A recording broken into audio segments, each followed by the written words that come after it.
libong dolyar po yung dumating. Hallelujah, gaano po kaputi ang ating pinakamamahal na Panginoon. And then patuloy po sa Amerika, ang buhay po doon, isang kayod, isang tuka din. We live paycheck by paycheck. Ganun po yung buhay sa Amerika. Kung hindi ka magtatrabaho, wala po, hindi po mahirap pong makasurvive.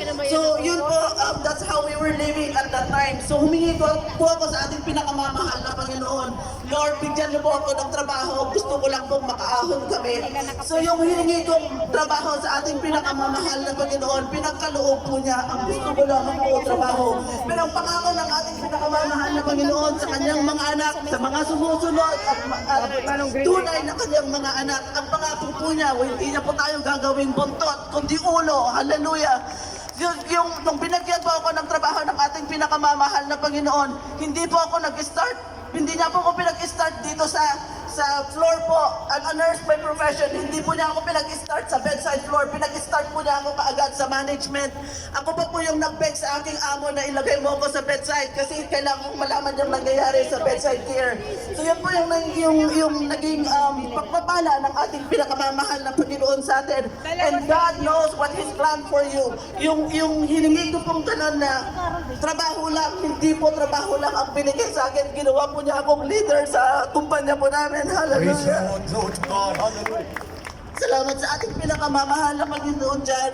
And I want to thank the Lord for the time na nagkaroon po ng COVID.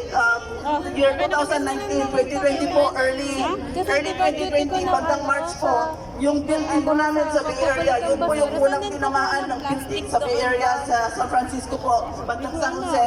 Nung tinamaan po ng COVID yun, napakasaklak po ng itsura namin para kaming mga kasagsisi, no? Walang gustong lumapit, walang gustong tumulong, humihingi ka ng tulong sa mga kabilang kumpanya, walang gustong lumapit kasi mga makasakit sila. Araw-araw, tatlong bangkay, dalawang bangkay, yun po yung pinutulong sa trabaho. Yung mga katrabaho po namin, malalaman na lang namin, namatay na, yung iba nagkasakit, hindi makabalik, hanggang kunti na lang kami. Throughout those time po na talagang ang lakas ng COVID sa aming trabaho, hindi po pinahintulutan ng ating pinakamamahal na Panginoon. Na ako'y matamaan at magkasakit, nandun po yung kalakasan, nandun po yung kaligtasan para hindi ako magkaroon po ng COVID. So eventually po, after 1 year, lahat na nagkasakit na. Ako naman po, sa sobrang dami ng oras at pangangailangan sa trabaho, laging sinasabi, we need you for 60 minutes or 60 hours. Ganun po yung mga nagsasabi.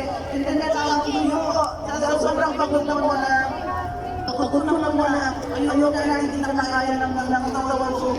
Kapag kaya ang mahal ng Panginoon, Lord, doon po ako nakaroon na COVID. Para magkaroon po ako ng COVID. Nakaroon po ako ng COVID. Ang nangyayon mas malakawala na. So, papagala na po tayo sa ating kanawaya. And as I said, hindi pa naman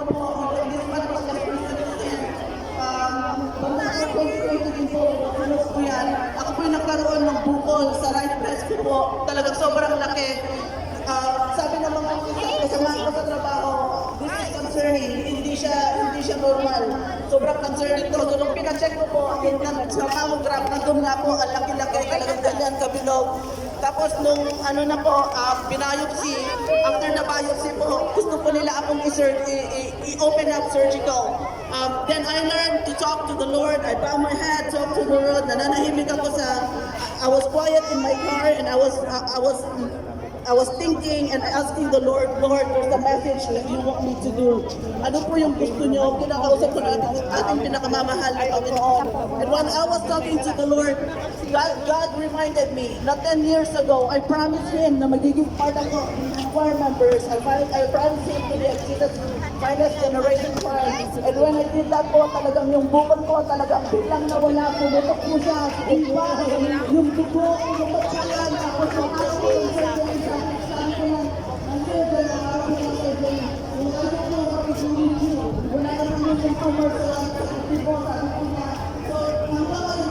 dito, bilis. Dito, na lang. Testimony mo.